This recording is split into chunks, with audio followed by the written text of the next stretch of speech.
Bonjour à tous. Que puis-je savoir? Que dois-je faire?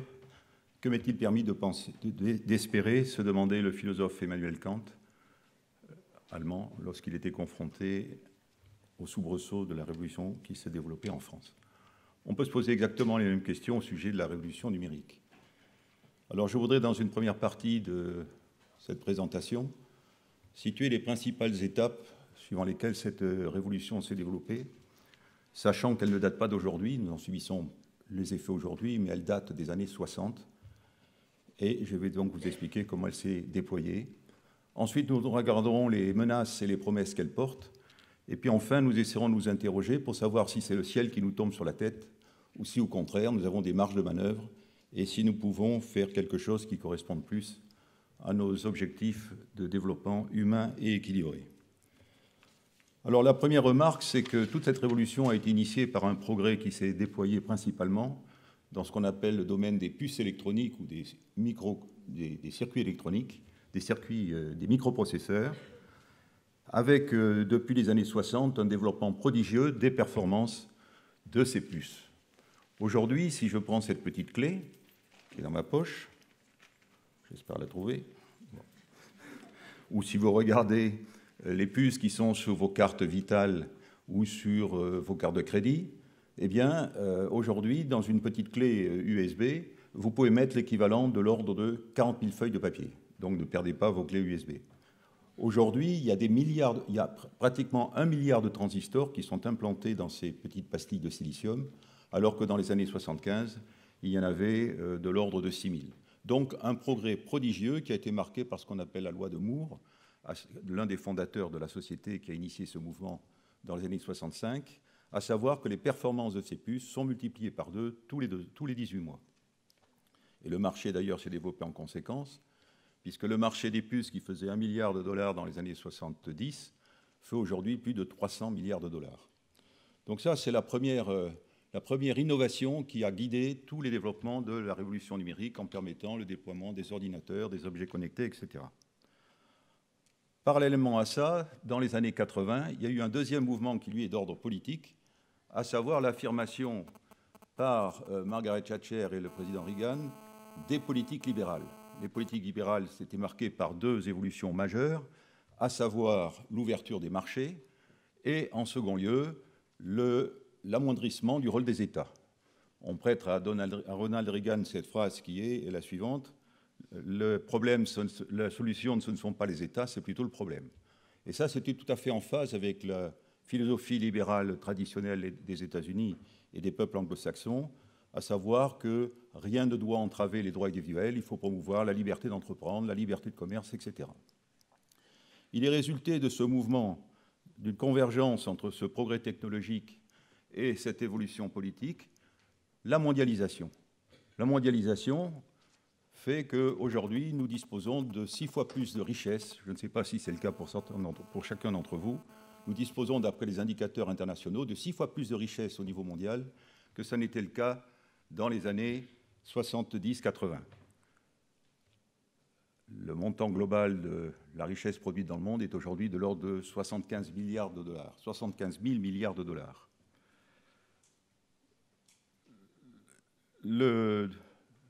Cette évolution s'est faite principalement à l'initiative de grands groupes multinationaux. Il y a chaque année dans la revue Fortune le classement des 500 principaux groupes multinationaux. Et ces groupes, à eux tout seuls, assurent pratiquement le tiers de cette production de richesse. Ce sont donc eux qui seront les premiers à s'emparer de toutes les possibilités offertes par la révolution numérique pour affirmer leur domination et déployer la mondialisation. C'est ce qu'on peut appeler la première étape de la révolution numérique, le capitalisme libéral doté de bottes de 7 lieues pour partir à la conquête du monde et pour déployer ses activités. Alors, si nous nous référons aux logiques de fond qui ont guidé ces groupes, ce sont les logiques du capitalisme. J'investis dans l'espoir de rentabiliser mon capital investi, donc de faire du profit.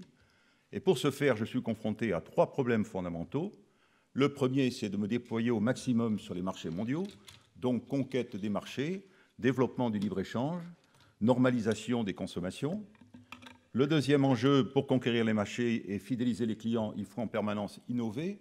Donc, grande course à l'innovation. Il y a des groupes comme Roche, premier groupe pharmaceutique mondial, qui investit à lui tout seul chaque année plus d'argent en recherche et développement que la nation française réunie.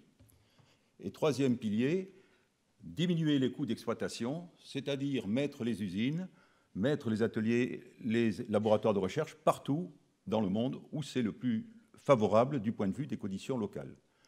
Si aujourd'hui, en Europe, si vous comparez les coûts horaires des différents pays, l'heure de travail en Bulgarie coûte aux environs, d'après Eurostat, organisme européen de statistiques, environ 6 € de l'heure. En France, c'est 35 €. Donc, si vous êtes un investisseur, si vous avez à bâtir une usine dans laquelle il recueille beaucoup de main-d'œuvre, vous allez plutôt tendance à mettre cette usine en Bulgarie.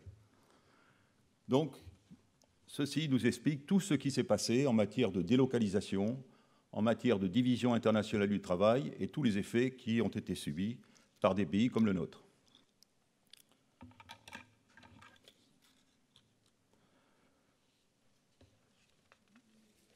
Dans cette évolution, les États se sont trouvés dans une position petit à petit tout à fait différente. D'abord, ils ont tous été contraints de moderniser leurs administrations de façon à être plus compétitifs et à garantir aux investisseurs qui venaient s'installer chez eux des administrations efficaces, des lois du travail simples, etc., etc.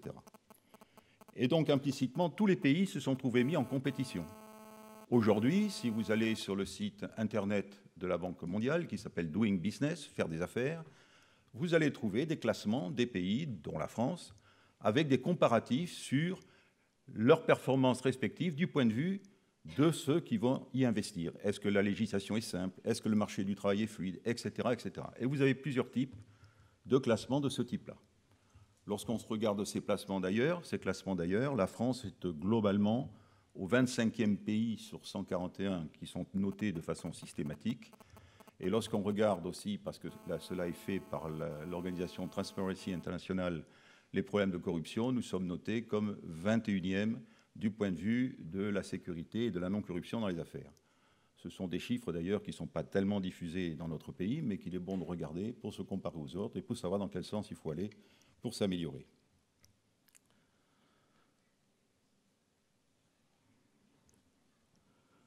Il faut remarquer aussi que les pays ont été mis en mal de souveraineté. Si aujourd'hui vous avez un groupe à gérer, que vous avez à déployer, à fournir l'une de vos filiales en Irlande qui vend vos produits par une usine qui serait installée en France, vous avez intérêt, dans le cadre de ce qu'on appelle la cession interne au sein de votre groupe, à faire en sorte que les produits que cède cette usine à sa filiale irlandaise lui soient facturés au moindre coût possible. Pourquoi? Parce que vous avez intérêt à minorer le bénéfice que vous allez déclarer en France ou l'impôt sur les sociétés de 33%, et vous avez intérêt à majorer votre bénéfice en Irlande, parce que là, l'impôt des bénéfices n'est que de 12%. Aujourd'hui, donc, quand on regarde dans le contexte de cette mondialisation la position européenne, l'Europe n'est pas un continent homogène, c'est un ensemble de pays qui chacun joue leur jeu. Il y a des fiscalités différentes en matière de TVA, en matière d'impôt sur les sociétés, en matière d'avantages que se consentent certains à des investisseurs étrangers. Dans le cas de l'Irlande, par exemple, récemment, l'Union européenne a dit à la société Apple, vous dissimulez des bénéfices, vous ne payez pas assez vos impôts en Irlande, où le taux est de 12%.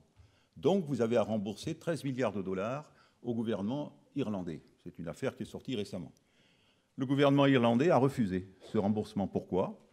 Parce qu'effectivement, le taux est de 12% en Irlande, mais qu'il avait, dans le cadre d'une négociation visant à attirer Apple chez lui, négocié un certain nombre d'avantages qui faisaient que la règle n'était pas totalement appliquée, ce qu'on appelle le tax ruling.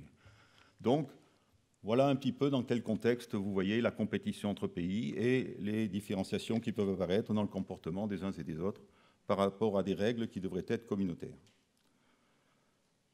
La deuxième vague numérique, c'est celle qui est venue avec Internet. Internet a porté au niveau de chacun d'entre nous les possibilités du numérique et les possibilités d'accéder à un certain nombre d'abord d'informations puis de services. Alors Internet, au début, c'était un réseau principalement scientifique qui était dérivé d'une expérience engagée par l'armée américaine dans les années 62 pour étudier quel type de réseau il fallait construire pour que l'un des ordinateurs du réseau étant affecté par une bombe nucléaire, l'ensemble du réseau continue à fonctionner. Il en est résulté donc ce qu'on appelle la technique de transmission par paquet, qui fait que dans ce réseau, les messages que vous émettez passent par les chemins les plus courts et les plus optimisés à un instant donné. Internet, ensuite, a connu des développements principalement scientifiques. Le sigle arrobas, par exemple, a été inventé par des chercheurs du CERN. Et puis, dans les années 95, c'est devenu l'instrument d'un certain nombre de sociétés, les grandes sociétés du web, les grandes sociétés de la société d'information, les GAFA, Google, Apple, Facebook, etc., qui se sont emparés de cet outil pour développer leurs opérations en utilisant comme matière première nouvelle l'information et en la valorisant. Ce qu'il faut savoir sur Internet, c'est qu'Internet, c'est un grand réseau sur lequel se connectent de multiples réseaux, de multiples ordinateurs, du moment qu'il y a une norme, qu'ils pratiquent tous la même norme, la norme TCP/IP, et que sur ce réseau circulent des informations qui, elles, sont les informations dites du web, sous la norme dite HTML, qui est une façon d'écrire les choses pour que ça passe, quels que soient les réseaux. Il faut savoir aussi que dès que l'on se connecte, que chaque outil qui se connecte sur Internet, une tablette, un smartphone, un objet connecté, est doté d'une carte d'immatriculation, ce qu'on appelle le code IP. Et cette carte d'immatriculation est celle qui fait que lorsque vous connectez, on vous reconnaît et ça vous permet d'accéder donc à l'ensemble des services qui sont disponibles sur le réseau. Alors il y a deux grandes phases dans le développement d'Internet. Il y a une phase qui a été jusque dans les années 2000-2005, qui était la phase qu'on en appelle du web consultatif. On pouvait consulter des informations avec les fameux moteurs de recherche. Et puis ensuite, il y a eu l'apparition de ce qu'on appelle la génération du web 2.0, qui a été la phase qui a permis les échanges, les allers-retours, les réseaux sociaux, donc qui a permis un développement foudroyant des emplois de ce réseau. Internet, donc, aujourd'hui, dans la vie et dans nos vies, et nos vies sont de plus en plus sur Internet. Alors, comment on manœuvrait et quelles sont les logiques qui ont guidé les développements de ces sociétés d'information? Eh bien, chaque fois que vous connectez sur Internet, que vous le sachiez ou non, vous laissez des traces. D'ailleurs, il y a quelque chose qui devrait vous perturber, c'est que, par exemple, quand nous sommes passés de l'heure d'été à l'heure d'hiver, vous n'aviez rien à faire, eh bien, votre smartphone ou votre tablette se sont automatiquement ajustés au point de vue de l'heure. Donc, il y a bien quelqu'un qui est intervenu à distance. Eh bien, lorsque vous connectez sur Internet, vous laissez des traces. On vous suit à la trace, on sait ce que vous faites. Alors, il y a plusieurs modes de consultation. Le premier, c'est lorsque vous consultez, par exemple, une base de données. Il y a environ 30 milliards de documents indexés sur les millions de serveurs qui sont dans ce qu'on appelle le nuage de tous les ordinateurs de la planète. Il y a 1 milliard de sites web, ils ne sont pas tous actifs. Et chaque fois que vous connectez sur un site web pour chercher l'information, vous laissez des traces, les fameux cookies. Plus d'autres traces dont on ne sait pas très bien ce qu'elles sont parce que c'est assez mystérieux. Si vous voulez accéder à un magasin d'applications en ligne, accéder à un jeu, faire du e-commerce, eh bien là, on vous demande des choses complémentaires, on vous demande entre autres les identifiants de vos cartes de crédit. Donc tout ça, c'est mémorisé. Et puis enfin, lorsque vous êtes sur Facebook ou sur un réseau social, LinkedIn, que vous envoyez des messages, que vous faites part de votre avis, j'aime ce restaurant, hier j'étais à la plage, il faisait beau, tout ça, c'est mémorisé, c'est enregistré. Et ce sont autant de traces que vous laissez sur les réseaux et sur les serveurs des opérateurs qui vous proposent ces services. Alors, comment se rémunèrent ces sociétés? Chaque fois que vous laissez des traces, elles sont gratuites. Vous ne les faites pas payer. Vous n'êtes même pas au courant du fait que vous en avez laissé. Et les sociétés du web, Google, Facebook et compagnie, utilisent ces informations pour les transformer de deux façons. La première, c'est pour vous mettre dans une catégorie de profil de consommateur. Et la seconde, c'est pour concevoir des messages publicitaires à partir desquels vous serez amené à consommer. Si vous faites une recherche sur Internet, si vous demandez quels sont les horaires de vol entre Pau et Paris sur Air France, le lendemain, même si vous voulez faire une autre recherche, on vous dira, tiens, il y a des vols entre Pau et Paris sur Air France. Donc on vous incitera à consommer. Et ce sont les clics que vous faites sur ces publicités qui sont autant d'argent qui tombe dans les caisses de ces opérateurs. Alors, il y a environ 4 milliards de clics par jour. Donc, il y a 4 milliards de clics Alors les clics sont facturés, suivant que le clic a des effets par la suite positifs, on consomme, etc. Il y a plusieurs modes.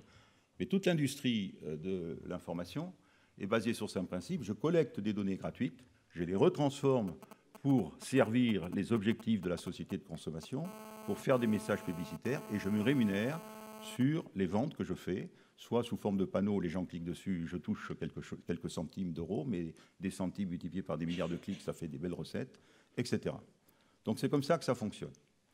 Et ceci vous explique qu'aujourd'hui, il y a 3 milliards d'internautes, il y a des milliards de clics par jour. Aujourd'hui, Facebook, qui n'existait pas il y a une vingtaine d'années, fait 77 milliards de dollars de chiffre d'affaires, donc à peu près 90% sur ces clics. Troisième génération, maintenant, nous sommes dans la même lignée, le mouvement se poursuit, nous sommes dans la génération de ce que l'on pourrait appeler l'homme dans une double démarche.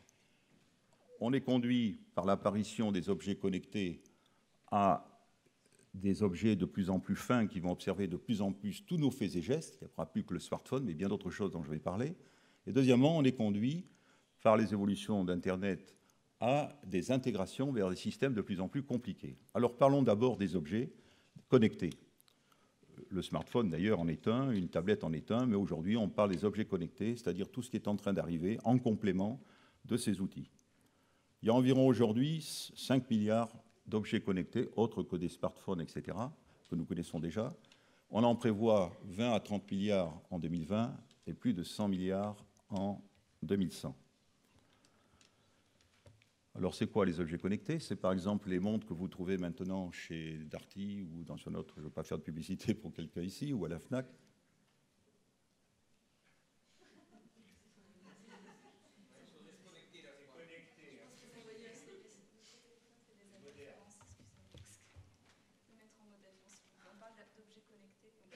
Vous voyez, c'est une preuve par...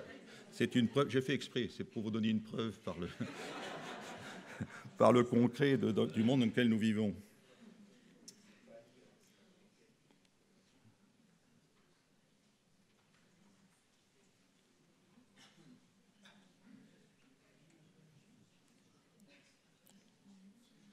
Écoutez, je vous laisse le déconnecter. Parce que...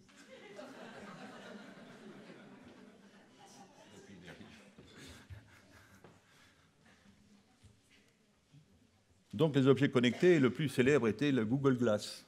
C'était une paire de lunettes comme celle-ci, qui a d'ailleurs plus ou moins été abandonnée, et vous rencontriez quelqu'un, vous appuyez sur un petit bouton qui était sur la branche, et automatiquement vous aviez sur un verre de la lunette toutes les indications relatives à cette personne. Vous avez aussi toutes les montres connectées qui passent par le smartphone. Il y a toujours le smartphone qui est le point de réception des signaux pour les renvoyer sur Internet. Donc je ne sais pas, depuis quelque temps, on voit de plus en plus dans les montagnes du Béarn ou dans les plaines des joggers qui sont équipés comme les spationautes d'il y a 15 ans, avec des casques, des mesures partout qui leur permettent de calculer les calories brûlées, les consommations d'énergie, etc.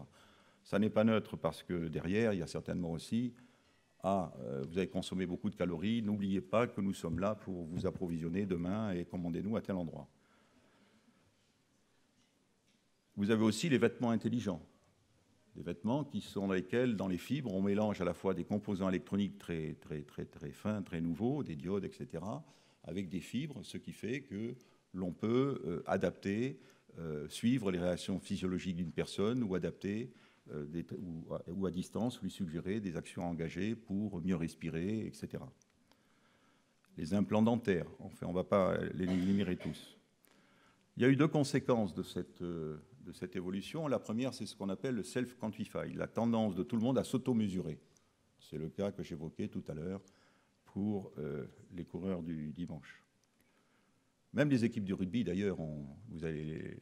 Dans certaines équipes de rugby, pour l'entraînement, les joueurs sont équipés de brassières qui permettent d'enregistrer leurs pertes en calories, leur fatigue, avec des accéléromètres pour savoir leurs accélérations, et ensuite on en tire des tas de conséquences pour améliorer le jeu. Donc ce n'est pas hier, c'est aujourd'hui. La deuxième conséquence, c'est le selfish, l'autoportrait, l'autosatisfaction. Les gens qui se prennent en photo en permanence. Le troisième œil, dans lequel, sur son casque, on filme ses propres descentes pour reconstituer ses émotions. Donc on est engagé dans cette double démarche, le self-quantify, le selfish, avec chaque fois le mot self qui est un petit peu reflet du mot d'égoïsme. Je reviendrai là-dessus tout à l'heure. Vous avez aussi sur Internet des services comme le service Periscope qui font qu'on peut se filmer en direct et avoir son image sur Internet en temps réel, en direct. Et il y a eu en mars de cette année une jeune femme qui s'est suicidée sur la ligne RERC à Paris, en direct, en filmant son suicide. Vous avez aussi l'intrusion chez l'autre. J'ai ici un petit stylo. Il y a une compagnie aérienne chez laquelle, pour 80 €, je peux acheter un petit stylo comme ça. J'appuie sur un bouton, je peux filmer ou enregistrer 8 gigas, c'est-à-dire 400 000 feuilles de papier, ou même des images. Donc, dans un entretien ou autre, vous pouvez, à l'insu de quelqu'un, prendre des photos, des images. Enfin, il y a tous les équipements des maisons, des espaces de vie, des systèmes de sécurité, dans les voitures, tous les systèmes qui font que l'on peut demander à son tableau de bord, dis-moi où est le prochain hôtel, et automatiquement, le smartphone vous répond, c'est à tel endroit. C'est donc ça qui, de plus en plus, va venir dans vos vies quotidiennes, si ça n'y est déjà. Une deuxième dimension de cette évolution, c'est tout ce qui est vidéosurveillance. La ville de Nice, qui a connu de tragiques événements au mois de juillet dernier, malheureusement, est équipée, c'est la ville de France qui, paradoxalement, est équipée du plus grand nombre de caméras. Il y a 1000 caméras dans la ville de Nice, qu'on appelle des caméras de vidéosurveillance intelligente, qui sont capables de détecter un mouvement suspect dans une foule, quelqu'un qui a un comportement anormal, ou de lire sur les lèvres à 300 mètres. Alors c'est là où on voit qu'il y a un paradoxe entre l'hypertechnologie et le comportement humain, puisqu'il y a un camion le malheureux camion qui a stationné pendant 3 jours dans les rues de la ville, alors que c'est interdit et que personne ne l'a remarqué. Et vous avez enfin le tracking. On vous suit à la trace. Alors il y a le GPS qui permet de vous suivre à la trace, de savoir où vous êtes à tout instant. Il y a aussi tous les systèmes de puces avec des émissions de signaux alphanumériques lorsqu'on passe une borne qui vous permettent de savoir où vous êtes passé. Le pass Navigo à Paris de la RATP est basé sur ce principe. Vous avez une grande société qui est dans la banlieue parisienne, qui a 50 000 m² de locaux, 3 000 employés, et qui a une organisation telle qu'il n'y a pas de bureau. Il y a 540 salles de réunion, si je me souviens bien, et puis il y a ce qu'on appelle des bulles dans lesquelles quelqu'un peut s'isoler pour passer un coup de fil ou pour réfléchir sur un dossier. Eh bien, dans cette société aujourd'hui, tous les employés sont obligés de porter un badge anonyme qui permet de surveiller tous les flux à l'intérieur du bâtiment et de veiller à ce qu'il n'y ait pas d'embouteillage dans les salles de réunion, etc. Alors, c'est fait dans des conditions qui sont en harmonie avec le Code du travail de notre pays, qui interdit de suivre un employé à la trace toute la journée. Mais demain, il faut se demander ce qui se passera demain si les lois changent ou si les gérants de cette société ne sont plus les mêmes. Alors, quand j'étais au catéchisme un peu plus jeune, on me disait que j'avais un ange gardien. Et aujourd'hui, je me demande si je n'ai pas beaucoup de gardiens, mais qui ne sont pas des anges. Alors, aujourd'hui et demain plus encore, il y a aussi une grande révolution qui est la convergence de plusieurs disciplines. Les nanotechnologies, dont vous avez peut-être entendu parler, la biologie, l'informatique et les sciences de la connaissance du cerveau. C'est ce qui conduit actuellement au développement des robots avec la fameuse intelligence artificielle.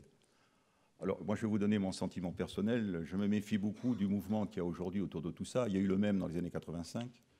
Et lorsque j'étais jeune fonctionnaire au commissariat du plan, il y avait exactement les mêmes spéculations et fantasmes sur tout ce qui allait se passer, et rien de ce qu'on avait dit ne s'est passé. On voyait le monde logique, etc. C'est un peu plus compliqué que cela. Alors parlons d'abord des robots. Vous avez 3 types de robots. Vous avez les robots de démultiplication. Vous avez un bras qui vous permet d'aller avec des niveaux de précision plus précis pour faire des opérations chirurgicales, par exemple. Vous avez les robots dits d'intelligence artificielle avec des algorithmes, ce qu'on appelle des algorithmes. On leur a redonné des procédures de travail qu'ils vont appliquer. Et puis, vous avez des robots qui sont plus sophistiqués, qui ont des possibilités de learning, d'apprentissage. Et là, il y a une relation entre les études que l'on fait sur la façon dont le cerveau de l'homme voit des images, entend des sons, et puis la tentative de reconstituer ça à l'intérieur des robots. Les techniques qui visent à comprendre comment fonctionne le robot, ce sont les techniques de deep learning, et les techniques qui visent à appliquer ça au niveau des robots, ce sont des techniques qui visent à reconstituer au niveau du robot l'équivalent en quelque sorte des neurones biologiques que nous avons dans notre tête, avec ce qu'on appelle des neurones artificiels. Alors, il y a beaucoup de spéculations sur les robots. Il y a déjà beaucoup de robots. Cette année, il y aura 200 000 robots industriels vendus sur la planète. Il y a déjà beaucoup de robots. Il y en aura de plus en plus. Mais ce n'est que la prolongation du mouvement que j'indiquais tout à l'heure, de resserrer les coûts, d'améliorer les conditions de travail, de mesurer les pénibilités, etc.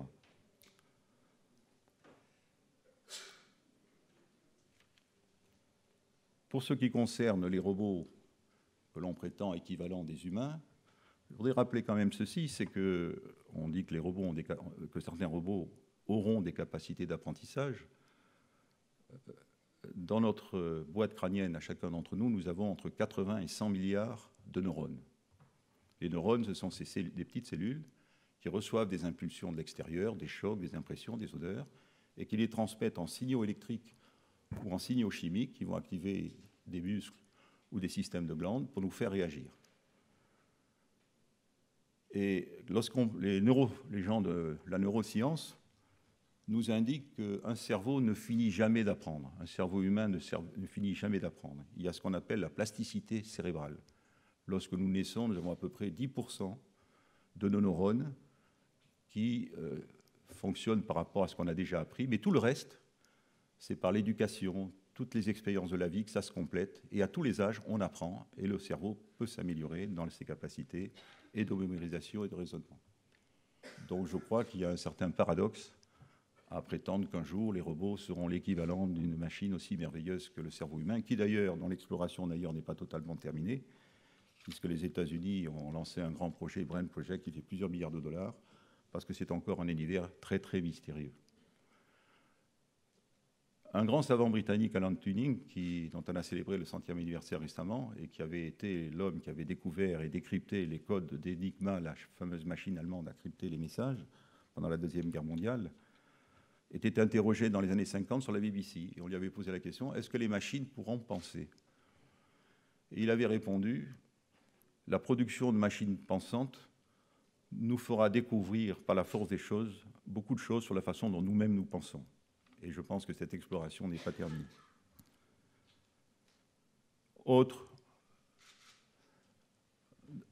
Dernier point, il y a eu récemment dans la presse l'histoire de AlphaGo, ce robot qui a battu au jeu de Go le fameux champion mondial sud-coréen Lee Sedol. C'est un jeu où il y a 10 puissance 170 combinaisons, 10 et 170 zéros combinaisons. C'est un jeu donc mathématique quand même et d'intuition à la fois. Mais ce n'est pas le robot qui a battu Lee Sedol. C'est quand même les 50 chercheurs qui, pendant plusieurs années, ont passé leur temps à monter le programme. Donc, restons dans la juste mesure des choses et voyons-les comme elles sont. Autre évolution, la réalité virtuelle. Réalité virtuelle, vous mettez un casque et vous pouvez descendre une piste de ski en ayant toutes les sensations, le vent, la neige, etc. Par contre, si vous faites une faute de quart et si vous cassez la figure pendant la descente, vous n'en subissez pas les conséquences. C'est le découplage entre la sensation et les conséquences de l'action que l'on fait. C'est le même problème avec les pilotes de drones qui, de Floride, démolissent à 10 000 km de distance des terroristes en Afghanistan, avec d'ailleurs beaucoup de troubles psychologiques, etc. Je renvoie ici à la lettre de Diderot sur les aveugles à ceux qui ne voient pas, à ceux qui voient. Le cyberborg, la combinaison entre la biologie et le numérique. On vous implante une puce et vous émulez vos capacités physiques. Il y a une expérience récemment à Pékin d'un chimpanzé qui était paralysé des deux membres arrière, des deux pattes arrière. On lui a implanté une puce dans le cortex et on l'a relié par Wi-Fi à une autre puce qui était dans la partie basse de sa colonne vertébrale. Et c'était conçu de façon telle que chaque fois que le cerveau pensait qu'il allait marcher, les signaux correspondants étaient émis, étaient transmis par Wi-Fi à la puce qu'il avait en bas de la colonne de la moelle épinière, et automatiquement, donc, les influx nerveux déclenchés, il pouvait marcher. C'est ça le cyborg. Et c'est le mythe, pour certains, du transhumanisme ou de l'homme augmenté. L'homme qui aura des capacités régénérées grâce à l'implantation de puces, etc., comme aujourd'hui on le fait avec les pacemakers. Et puis enfin, alors je voudrais attirer votre attention sur le fait suivant, c'est qu'aujourd'hui, un microcircuit, une puce, ça fait une dimension de l'ordre de quelques milliardièmes de mètres. Un neurone dans le cerveau, c'est dans la dimension du millionième. Donc on peut en implanter, et c'est dans ce sens-là que beaucoup cherchent. Enfin, il y a la biologie, avec toutes les manipulations biologiques, les ciseaux moléculaires et autres, et tous les problèmes éthiques qu'il y a derrière. Donc la technologie, chaque fois, nous met en face de possibilités que l'on n'avait pas, mais derrière, il y a toujours la question de l'éthique et des valeurs auxquelles on se réfère pour les résoudre. Je ne resterai pas très longtemps là-dessus, je pourrai répondre à des questions. Alors, est-ce que demain, on ira vers une société où il y aura des hommes sélectionnés supérieurs, ceux qui auront reçu des puces et qui auront eu des moyens de se les payer, des populations sous anesthésie de la société de consommation, donc plus ou moins robotisées, et puis des robots qui, eux, seraient humanisés? Je ne pense pas, mais c'est la question qu'on peut se poser. La deuxième grande évolution du mouvement actuel d'Internet, c'est qu'on va vers des systèmes de plus en plus intégrés. Les usines du futur, on appelle ça les smart factories, on met toujours le mot smart élégant devant. La smart city, la cité intégrée, avec l'intégration de ce qui est les déchets, les consommations d'énergie, la circulation, etc. On pourrait prendre, il y en a aussi dans l'agriculture. Il y a donc beaucoup de projets qui vont vers cette notion d'intégration. Donc vous aurez d'un côté des objets de plus en plus fins pour mesurer tout, y inclut le poids des déchets que vous mettez dans votre poubelle, et de l'autre, des systèmes qui viseront à optimiser tout cela. Alors les questions de fond qui se posent, c'est qui va mener ce mouvement? Est-ce que ce seront des sociétés privées ou des organisations publiques, plus ou moins à l'écoute de leurs citoyens, qui diront, voilà, il faut que ce soit comme ci et pas comme ça. Vous avez tel parking intelligent là, là vous avez ça, et puis pas question de discuter. Ou est-ce qu'au contraire, il y aura une vraie participation de chacun d'entre nous à ce type de débat et l'introduction à ce qu'on pourrait appeler une vraie démocratie citoyenne?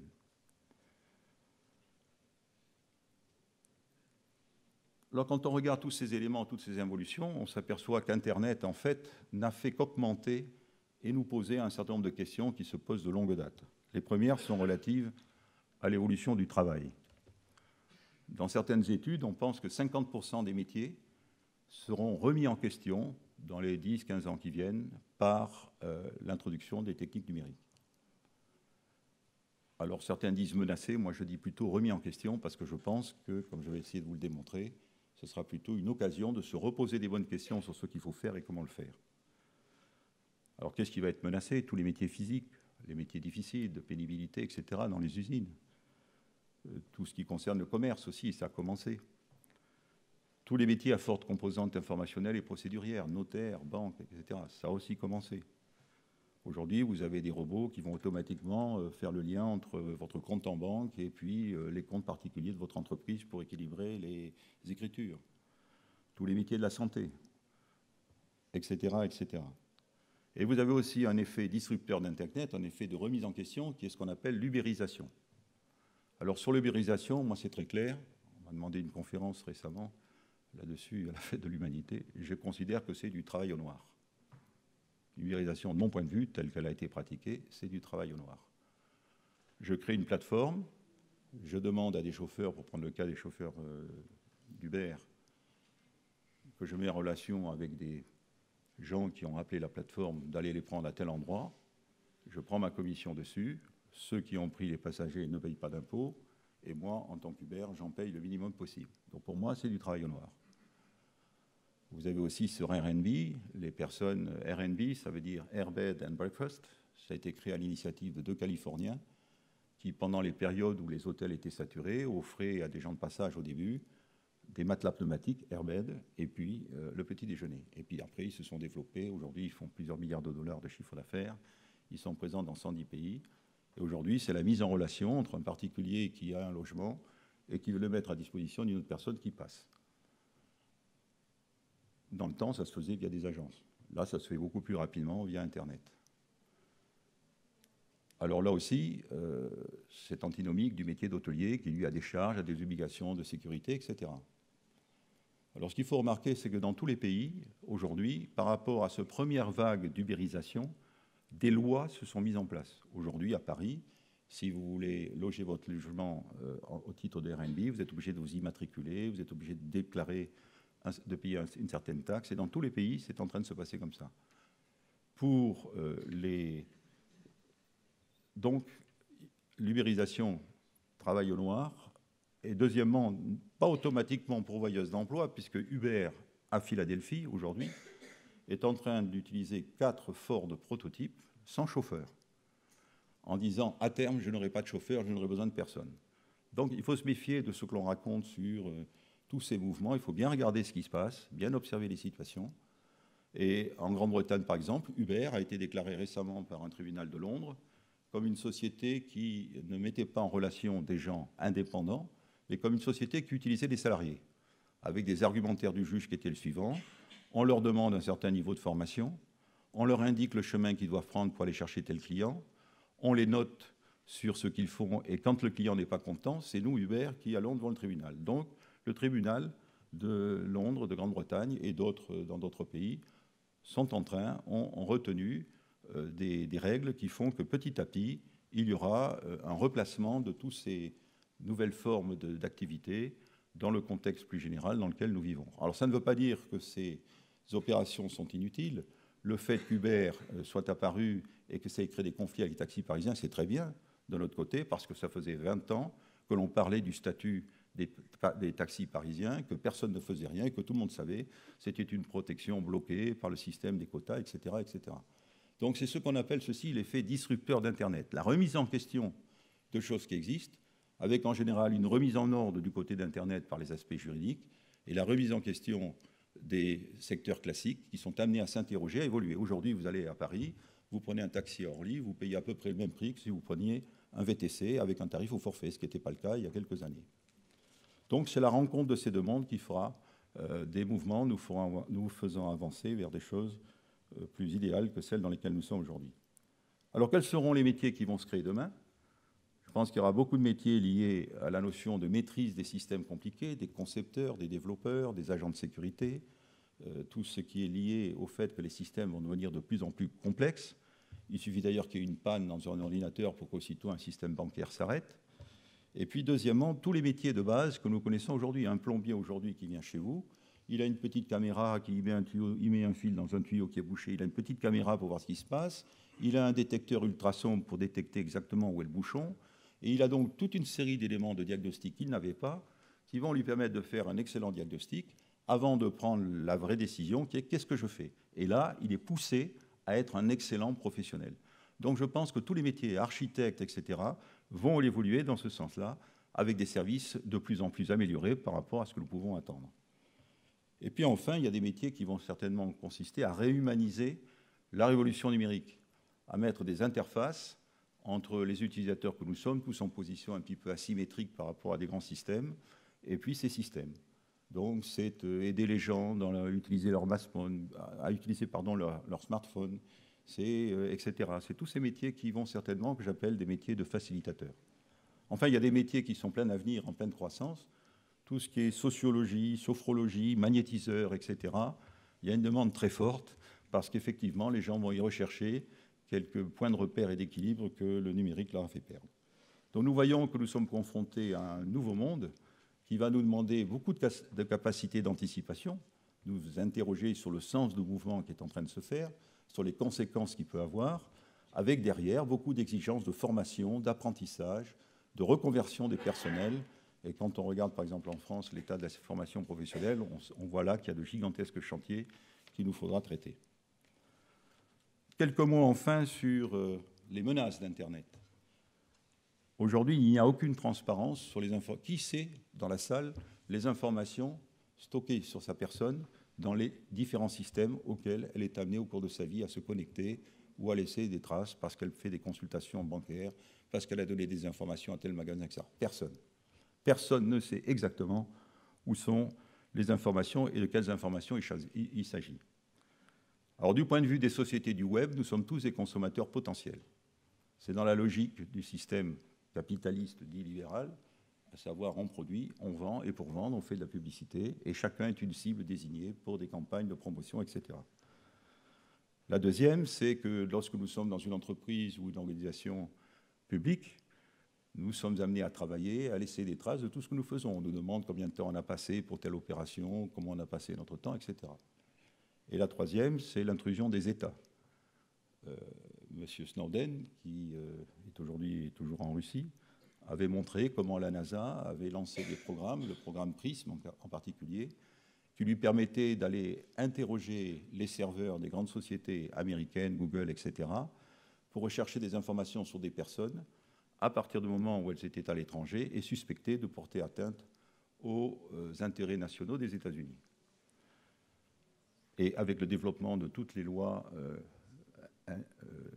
plus ou moins déterminées par l'actuelle RSC récente, il y a beaucoup de risques. Vous avez entendu parler aussi récemment d'un projet de fichier de 60 millions de personnes regroupant un certain nombre d'indications relatives aux cartes d'identité et passeports. Donc il y a toute une série de choses qui sont là, ces grands stocks d'informations s'enclenchassent exactement ce qui en est fait. Vous avez aussi les désordres et les menaces sur Internet. La propagation de fausses rumeurs. La campagne électorale américaine a été un exemple parfait d'intoxication dans les deux sens, avec propagation de faux messages, d'images truquées, etc. Le harcèlement numérique.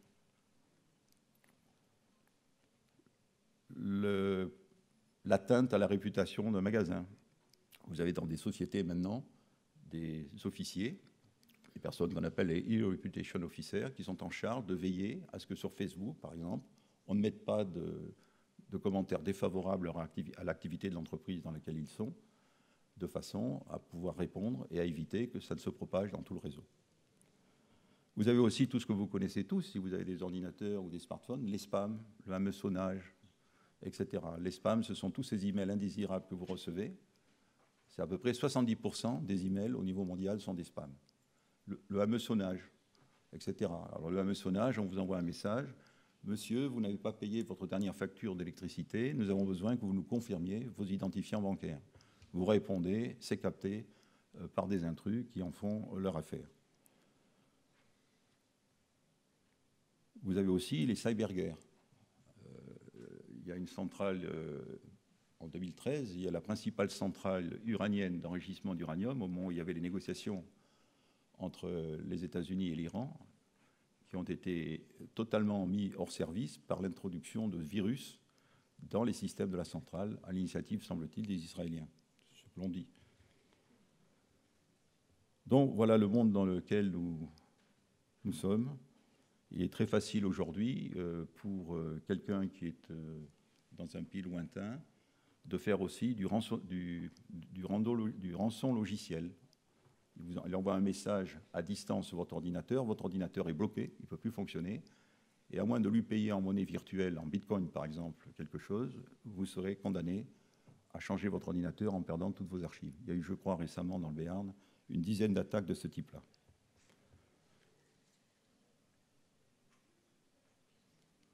Et puis nous avons tous la dictature du numérique. On est tous obligés de stocker des codes, de passer par telle procédure pour répondre à toutes les incitations de la vie quotidienne. Il est très difficile aujourd'hui de vivre dans notre société sans passer par sous les fourches codines de multiples systèmes numériques et informatiques. D'ailleurs, nous travaillons à l'œil, parce que chaque fois que nous prenons un ticket sur le site de la SNCF à distance ou sur le site d'Air France, nous faisons le travail que faisaient les secrétaires d'Air France ou de la SNCF il y a 10 ans. Nous faisons leur travail. C'est nous qui le faisons, gratuitement. C'est ce qu'on appelle, en termes statistiques, l'autoproduction dirigée. Sans le savoir, nous sommes des producteurs non payés d'un tas de choses. Alors, quand nous voyons tous ces problèmes et que l'on confronte au droit existant, on s'aperçoit qu'il y a un énorme problème qui est celui de la mise à niveau du droit avec toutes ces contraintes et toutes ces menaces. Pour citer encore des types de piratage sur Internet, en 2013, il y a 130 millions d'identifiants de cartes de crédit de la société commerciale Target aux États-Unis qui ont été piratés. Et plus récemment, il y a quelques mois, il y a un site au Canada qui s'appelle Ashley Madison, qui était un site de rencontre de personnes mariées qui étaient tentées par l'adultère. 30 millions d'adresses ont été volées. Alors je ne vous dis pas ensuite la paix dans les chaumières. Alors par rapport à cela, il se pose beaucoup de problèmes. Comment affirmer des souverainetés? Comment nous protéger? Qu'est-ce que c'est que le droit d'expression? Qu'est-ce qu'on a le droit de dire sur Internet? Est-ce qu'on a le droit de demander que des informations qui nous sont préjudiciables soient effacées? Est-ce qu'on a le droit de connaître les informations qui sont stockées sur notre compte? Qu'est-ce que c'est que le droit d'auteur aujourd'hui? Etc., etc. Alors pour montrer que c'est toujours David qui gagne contre Goliath, eh bien, il y a deux cas d'exemple que je suis obligé d'évoquer. En matière de droit à l'oubli, c'est celui d'un internaute autrichien, oui, Mark Schrems, qui avait demandé à Facebook il y a 4 ans de lui donner la liste, la copie de toutes les informations que détenait Facebook sur son compte. Et il a reçu 1220 pages de papier. Et il a été un peu surpris parce que certaines informations qu'il avait supprimées étaient encore là. Il a donc attaqué Facebook pour détention abusive de données privées. Cet homme-là, qui est un avocat et qui est très connu dans les milieux numériques, a créé une class action en rassemblant une dizaine de milliers de personnes, et il est l'un des protagonistes principaux de la promotion des droits individuels auprès de l'Union européenne, à telle enseigne qu'il a réussi à faire modifier l'accord qu'il y a entre les États-Unis et l'Europe sur la transmission des données privées d'un ordinateur à un autre, en faisant savoir que les droits qui étaient liés à ces informations n'étaient pas respectés. Il est parti tout seul, c'était David contre Goliath. Il y a un autre David qu'il faut mentionner ici, c'est un Espagnol, Costero González, qui lui avait détecté sur Internet des... Excusez-moi, ça c'était le droit d'accès, accéder aux informations qui me concernent, ce n'était pas le droit à l'oubli. Le droit à l'oubli, c'est le cas de M. González Costero, qui avait des informations sur sa vie financière qui lui portaient préjudice et qui a demandé à ce qu'elles soient effacées. Et l'affaire est remontée jusqu'au niveau de la Cour européenne de justice, qui a reconnu le droit à l'oubli. Mais ce droit est pratiqué de façon un peu paradoxale. Aujourd'hui, donc, si vous faites la demande que des informations vous concernant soient supprimées, il faut que vous fassiez la demande non pas à la justice, mais à Google. Donc c'est un peu particulier. Google peut accepter et refuser. Et si finalement l'information n'est plus accessible, elle n'est pas effacée pour autant, elle n'est pas accessible en Europe, parce que vous êtes européen, et que c'est dans le cadre d'un jugement européen, mais elle reste accessible des États-Unis ou de Russie à partir du moment où vous allez dans un autre pays. Donc vous voyez qu'il y a toute une lutte qui s'engage et qui va s'engager de plus en plus par rapport à ce qu'on pourrait appeler le respect du droit fondamental des personnes, savoir ce que l'on dit d'elles, savoir avoir le droit de modifier des informations qui vous concernent, etc.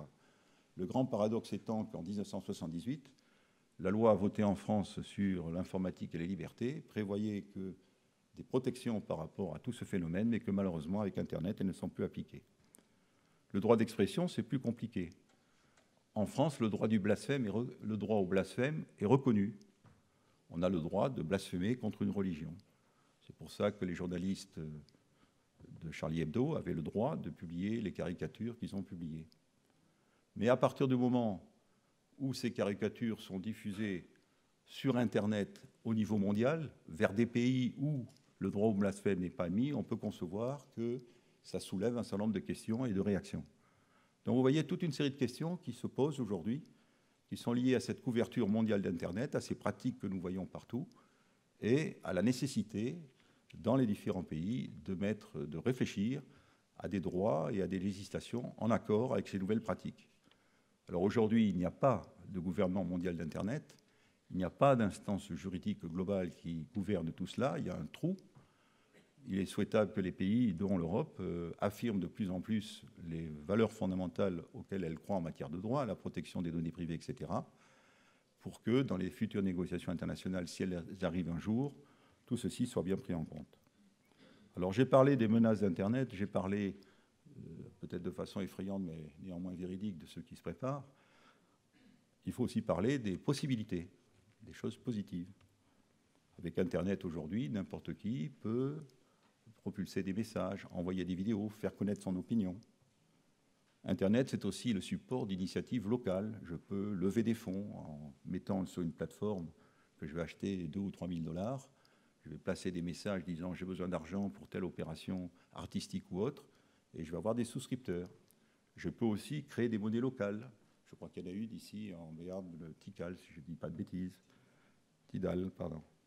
Il y en a une autre au Pays Basque qui montre que le département n'est bien que la rencontre de 2 entités fortement personnalisées. Il y a aussi toutes les plateformes d'échange de l'économie collaborative. Airbnb, j'ai un appartement, il est libre, voulez-vous le prendre? Blablacar, je fais un trajet entre telle ville et telle ville. Est-ce que vous êtes si quelqu'un fait le même parcours, je peux le prendre dans ma voiture sous réserve qu'il paye une partie des frais, etc., etc. Vous avez aussi des possibilités de travail tout à fait nouvelles, ce qu'on appelle les logiciels libres. Vous n'êtes pas obligé d'acheter des logiciels à des sociétés comme Microsoft ou autres pour faire votre travail. Vous pouvez accéder à des logiciels dits libres et vous avez toutes les possibilités, donc à partir de cela, de développer vos propres applications. Les imprimantes 3D aussi. Vous dessinez un objet sur un ordinateur en norme conception assistée par ordinateur en 3 dimensions et automatiquement une imprimante va vous produire l'objet. J'ai visité récemment au Sénégal une petite unité de développement où il y avait une imprimante 3D qui permettait de fabriquer les pièces détachées de vieux véhicules qui sont là-bas. Les véhicules, ils vieillissent plus longtemps que chez nous et pour lesquels, aujourd'hui, les constructeurs ne fournissent pas les pièces. Donc, ils avaient monté, bricolé leur propre atelier pour produire eux-mêmes des pièces aujourd'hui non disponibles dans les stocks. Vous avez aussi toutes les possibilités d'information sur le cours d'échange, de consultation de telle ou telle rubrique. Le e-learning, la capacité d'enseigner, pas simplement en faisant des massive online courses, mais aussi en développant des recherches pédagogiques, en créant des ateliers spécifiques. On pourra revenir là-dessus si vous avez des questions. Et puis, vous avez aussi, avec Internet, des possibilités de vous organiser différemment. Il y a les fameux Fab Labs. Des gens se réunissent dans un endroit, ils ne se connaissent pas, il y a des outils qui sont là, et puis ils apprennent entre eux à s'en servir, à créer des choses nouvelles, ils discutent, et ils essaient de se projeter dans le futur en disant, ben voilà, on a compris ce à quoi pouvait servir le numérique, on va s'organiser pour le valoriser à notre profit. Il y a ici, par exemple, dans la région, un groupement qui s'appelle la Mêlée numérique, qui est une rencontre de petites entreprises ou de gens qui s'intéressent au numérique et qui essayent de savoir comment ils vont créer leur destin de demain à partir de ça. Vous avez aussi notre association, Student in Liberty, qui sont des jeunes de 18 à 20 ans, qui se réunissent entre eux en disant, voilà, le monde, il est là, on est dedans, le numérique est là, qu'est-ce qu'on fait? Comment on va créer notre avenir à partir de ça? Et puis ensuite, sans aller dans le détail, vous avez aussi des systèmes qui permettent de redistribuer les pouvoirs. La fameuse monnaie Bitcoin est une monnaie dans laquelle il n'y a pas de banque centrale. C'est une monnaie virtuelle, dématérialisée, que vous trouvez sur Internet. Vous pouvez faire des transactions dessus. Mais il n'y a pas de banque centrale. C'est une monnaie qui est émise par tout le monde et par personne à la fois. Je ne vais pas dans le détail, mais ça montre qu'il y a aussi des formules nouvelles de redistribution des pouvoirs. Alors certains se demandent, est-ce qu'on va vers une société libertarienne, horizontale, où il y aura des petites entités, chacun fera un petit peu ce qu'il veut, libérées de toutes les emprises de l'État? Et est-ce que c'est la fin des organisations verticales hiérarchisées? On parle d'entreprises libérées, etc. Alors, avant de nous interroger sur ce qu'on peut faire, je suis peut-être trop long, on m'a dit que je pouvais aller un peu au-delà. Je continue? Bon. Avant de nous interroger sur ce qu'on peut faire, je crois qu'il faut regarder un petit peu en toile de fond le monde dans lequel nous sommes et un certain nombre de problèmes de fond qui ne sont pas aujourd'hui résolus et qui vont s'amplifier dans les prochaines années. D'abord, celui des inégalités.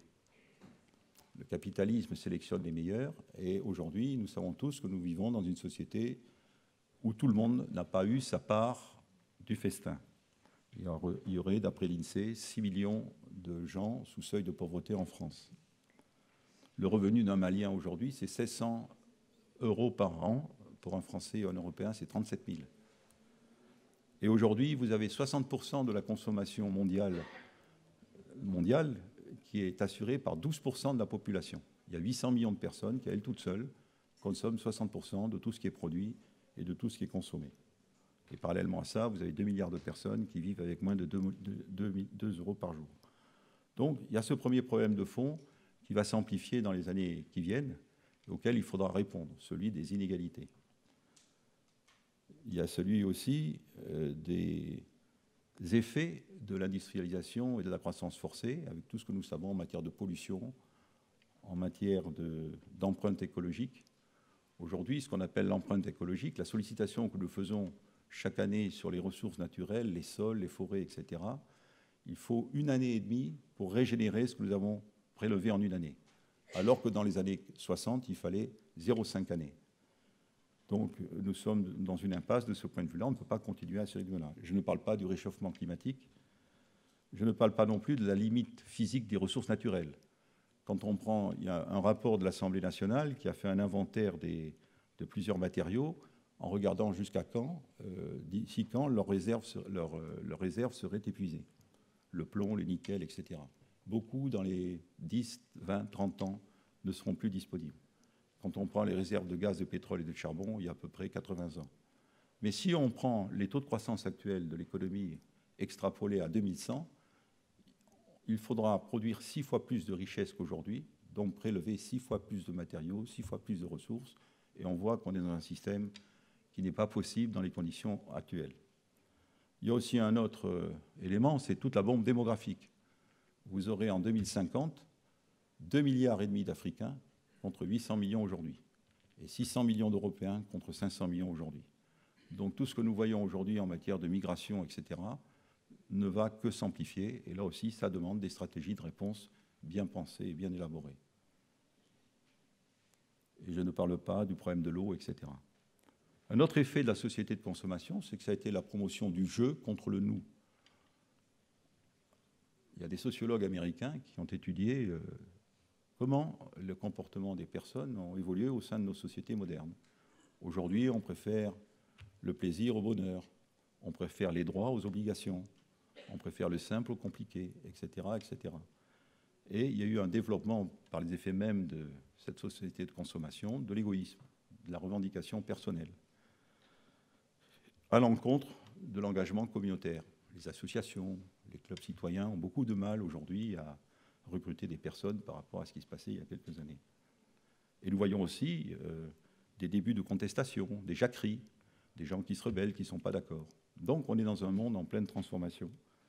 Et par rapport à ce sujet de la révolution numérique, la question qui se pose, c'est d'une part de savoir au service de quoi nous voulons la mettre, et deuxièmement, comment aussi répondre à tous ces nouveaux enjeux qui sont connus, peut-être pas assez, et que les jeunes générations auront à affronter avec encore plus de vigueur que nous. Donc, d'une façon ou d'une autre, nous serons tous concernés, que nous soyons citoyens privés, que nous soyons professionnels ou entreprises, nous serons tous concernés. Et on ne peut pas prétendre aujourd'hui que la somme des plans déployés par les grands groupes multinationaux, qui font leur affaire, c'est normal, ils sont payés pour ça, c'est leur domaine, permettra de répondre à des questions dont l'origine, à des problèmes dont ils sont parfois à l'origine par les effets de pollution, de déchets, etc. Donc on est obligé de concevoir qu'il faudra réorganiser la société en redonnant un sens communautaire, en retrouvant un sens communautaire au niveau des collectivités territoriales, de l'État, des pays, et en répondant à ces enjeux. Alors ceci me conduit à évoquer la question suivante. Comment pourra-t-on comment pourra-t-on trouver le juste équilibre entre le fait de respecter les droits individuels de chacun, tels qu'ils ont été émulés et promus par la pensée libérale, et c'est tout à fait souhaitable, et puis le fait qu'il y a des enjeux, des problèmes, le sous-logement, la santé, qui demandent des engagements beaucoup plus collectifs et des partages de responsabilités à tous les niveaux d'une société.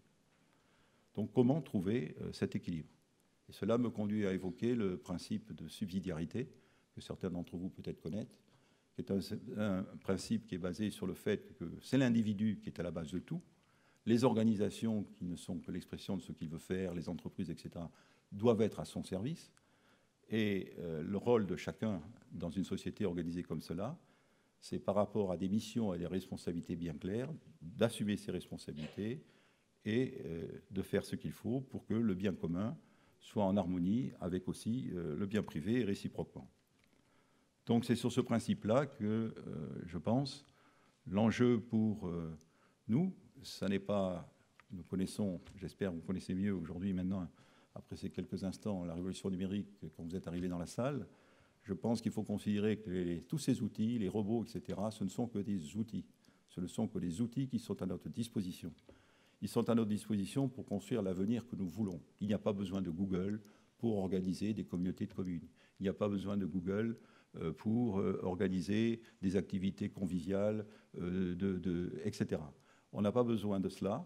On a besoin simplement d'être imaginatif, de savoir ce que nous voulons, et ensuite de réfléchir à la façon d'utiliser au mieux tous ces outils pour construire l'avenir que nous souhaitons, au risque sinon de ne pas répondre aux enjeux de demain et surtout de nous voir imposer un avenir programmé dans les laboratoires de recherche ou les services marketing des grandes sociétés que j'évoquais au début de mon exposé. Comme dit une phrase que j'aime beaucoup, là où est l'esprit, là est la liberté.